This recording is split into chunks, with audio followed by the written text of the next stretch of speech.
Era agosto de 1955. La edición de la icónica revista Life, tan famosa por sus maravillosas gráficas y fotografías sobre los eventos del mundo, trae en su portada una foto que celebra un nuevo estilo de vida: lo desechable. Fudena presenta Entre el ambiente y nosotros, un espacio para conversar sobre sostenibilidad y ambiente.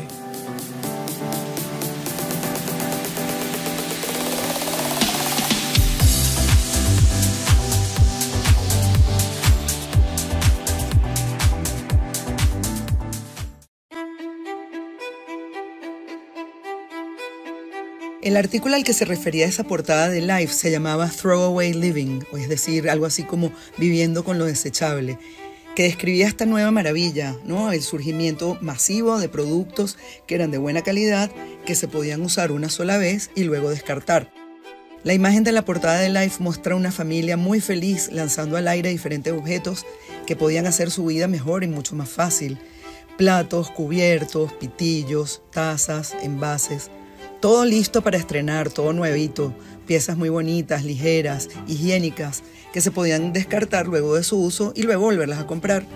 Tal vez lo más atractivo de todo era que era tan económico que valía la pena comprarlo muchas veces. Un poco después de esta foto apareció la producción masiva de los pañales desechables. ¿Quién se puede imaginar hoy en día usar pañales de tela y esas horas interminables de lavarlos? ¿Cuántas horas de la vida estaban ahorrándose con esta nueva manera de vivir? Horas que quedaban libres para invertir en tantas otras actividades, en recreación, productividad, pasar tiempo con la familia. Bueno, pues obviamente que todos estos objetos desechables eran producidos en plástico. Son incontables los usos y diferentes productos que se han inventado desde entonces, desde el siglo pasado, desechables o no desechables, en casi todas las áreas de nuestras vidas, como usos en higiene personal, en uso médico, en la tecnología y un etcétera muy, muy largo. Tanto que hoy en día es casi imposible que nos imaginemos nuestra vida sin el plástico. La invención del plástico sin duda marcó un hito en la historia de la humanidad. Pero ¿qué es el plástico y cuál es su historia? Bien, para empezar, la palabra plástico viene del griego y significa moldeable, o sea, es decir, algo que puede adquirir una forma que se desea. Antes de la invención del plástico como lo conocemos hoy en día, se usaba una amplia variedad de materiales de origen natural, ¿no? Se usaban para materia prima de producción de bienes de diferentes tipos. Podemos hablar del marfil, de la celulosa, de resinas vegetales y de animales también, el látex del mismo árbol de caucho que se usaba como aislante también y para impermeabilizar textiles, hasta incluso caparazones de tortuga o cuernos de rinoceronte, que también se consideran como plástico, ya que se usaban para moldear joyas e incluso armas. Cómo olvidar los peines de carey o los diferentes adornos hechos de carey de las conchas de las tortugas. Pero ¿cuál es el origen? Se habla del primer plástico sintético, que la invención de un material que se llamó celuloide a final de los 1800. Es un material que se deriva de la celulosa de las plantas, que podía sustituir el uso de materiales naturales para fines similares y que comenzaban ya a escasear. Este celuloide es un material muy versátil que se usó para la fabricación originalmente de bolas de billar, sustituyendo el marfil.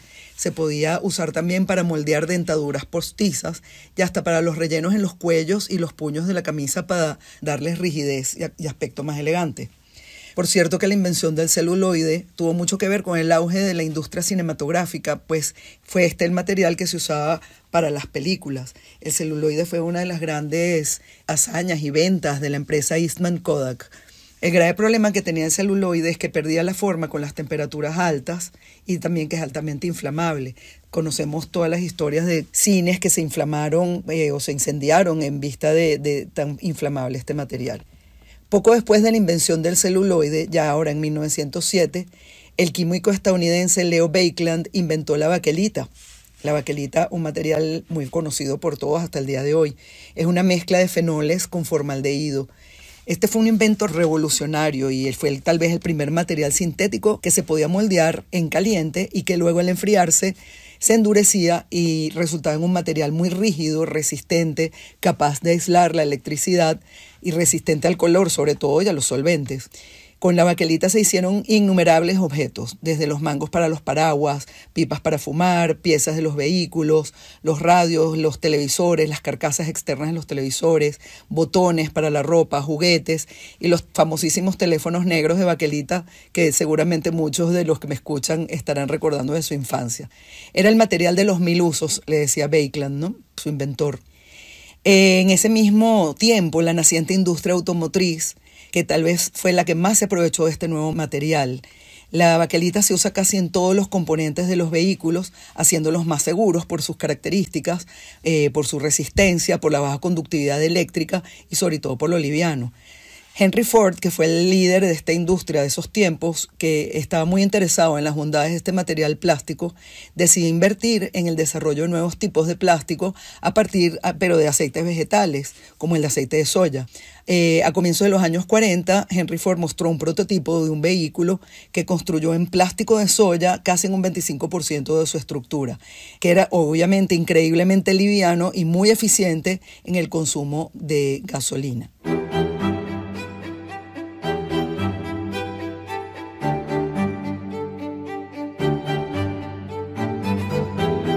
¿Pero qué es exactamente el plástico? Todos los plásticos están hechos de moléculas llamadas monómeros, las cuales contienen carbono. Con aditivos que promueven unas reacciones químicas, estos monómeros logran unirse entre sí con enlaces de carbono y forman unas cadenas largas llamadas polímeros. Entonces hay dos grandes tipos de plástico.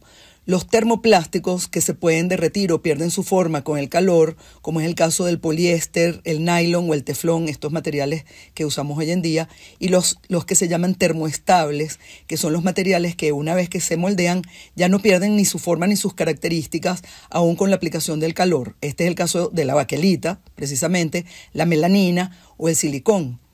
Luego de la invención y distribución tan amplia de la baquelita en esos tiempos, el aumento de la población y obviamente el desarrollo de la ciencia y tecnología, se demandaban más y mejores materiales.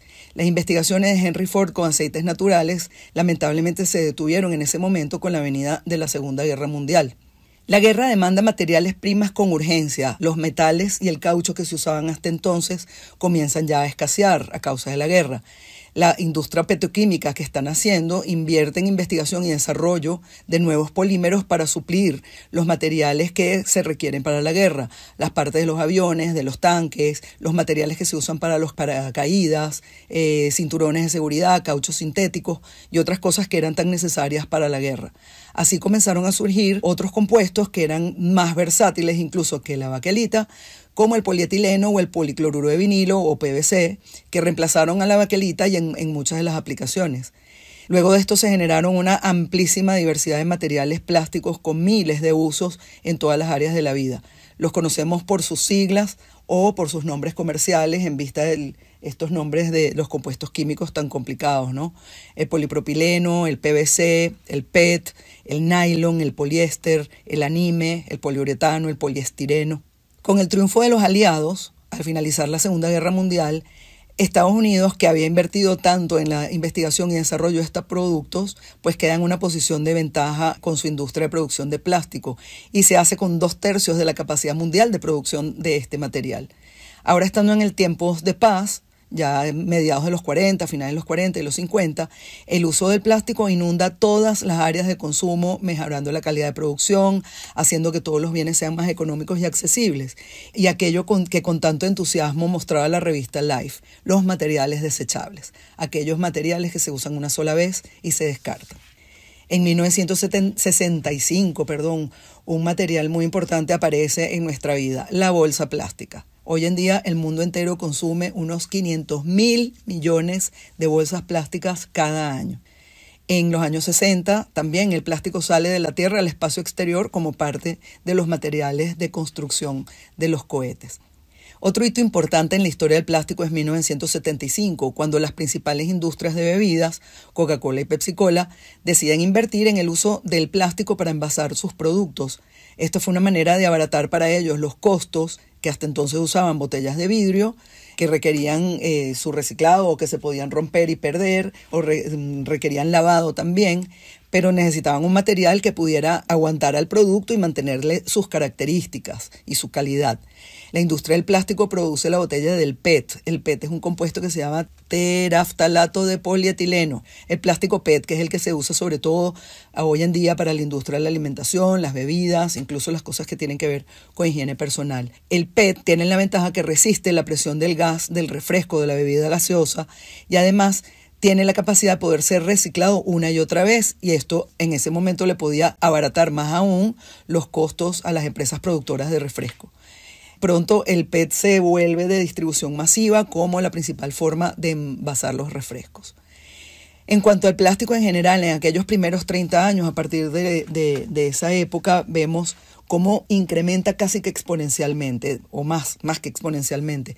En los años 50, lo que fueron 1.5 millones de toneladas de producción, para cuando estamos ya en los años 70, cuando se empieza la producción del PET, se llega de 1.5 millones de toneladas a 50 millones de toneladas.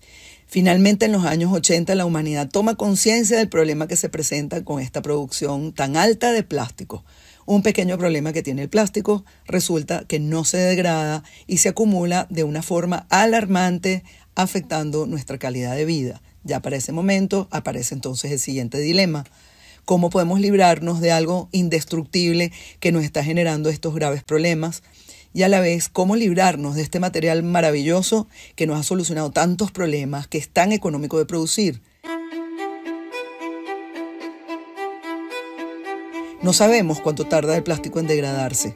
O sea, ya para los años 80, todo el plástico que se había producido pues estaba en la tierra en alguna forma, o en productos que estaban en uso, o ya en forma de desecho, que fue lo que generó esta alarma. ¿Cuánto tiempo tarda el plástico en degradarse? No lo sabemos. Algunos científicos dicen que podrían ser unos 450 años, pero en verdad pues no sabemos porque no ha transcurrido tanto tiempo desde que fue inventado. Recordemos que estamos hablando de 100 y piquito de años apenas. Todo el plástico, entonces tenemos ya más de 60 años, casi 80 años produciendo plástico, y todo ese plástico que se ha producido está aún en la tierra sin degradar, todo ese plástico. No hay nada similar a la estructura de estos polímeros sintéticos en la naturaleza, así que la naturaleza no tiene forma de degradarlo. Como resultado, la acumulación de los plásticos desechados se ha convertido en uno de los más grandes problemas de contaminación que enfrenta nuestro planeta hoy en día. Está afectando ecosistemas, está afectando a la fauna, está particulado en pequeñas micromoléculas que ya se han encontrado trazas de esto en sangre humana.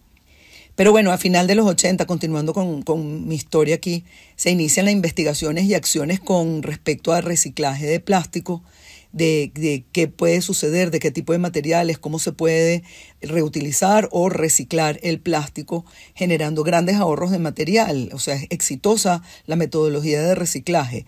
Se ahorra mucho material, se ahorra mucha energía, se ahorra también emisiones que se generan con el desecho del plástico. Y bueno, y como industria de reciclaje, pues también genera empleo. Pero lo cierto es que hasta ahora el reciclaje de plástico no alcanza ni siquiera el 20% del consumo actual. Las imágenes son dramáticas. Pero hoy en día no podemos existir sin el plástico. El plástico es parte de todos los aspectos de nuestras vidas. Nuestros hogares, nuestros aparatos tecnológicos, nuestra salud depende del plástico, los materiales descartables que se usan en la medicina, inyectadoras, termómetros, etcétera, hasta las piezas que pueden sustituir hoy en día cartílagos y huesos. Los materiales también que protegen del fuego, que usan nuestros bomberos en sus ropas, en sus materiales que usan para protegerse, los materiales que se usan para protección en los deportes, cascos, etc. Hay innumerables ejemplos, puedo seguir horas y horas hablando de cómo el plástico nos ayuda a vivir mejor y más seguros. ¿Y cómo podemos enfrentar este dilema?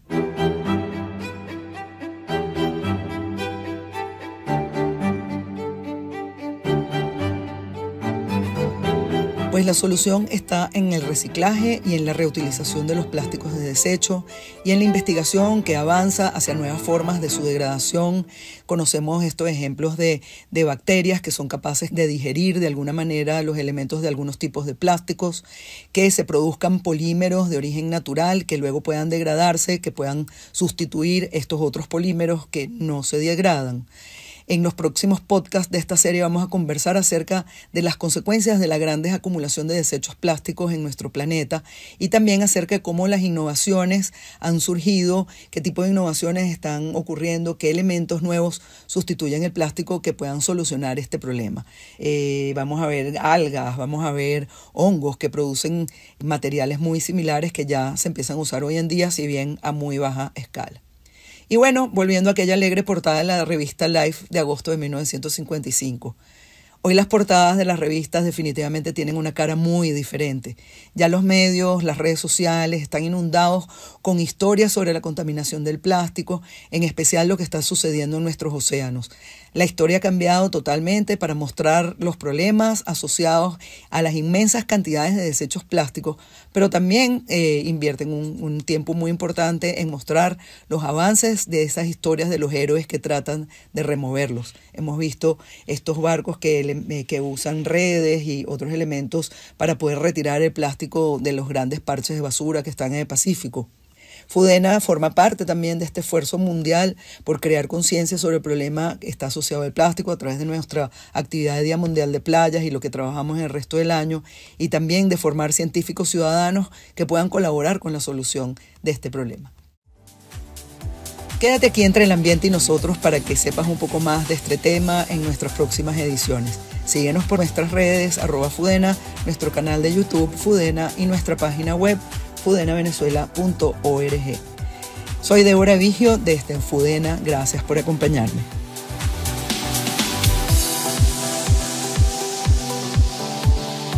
Este podcast es una producción de Fudena, con el apoyo de EPA, ayudando a construir hogares. Que tengan un feliz día. Fudena.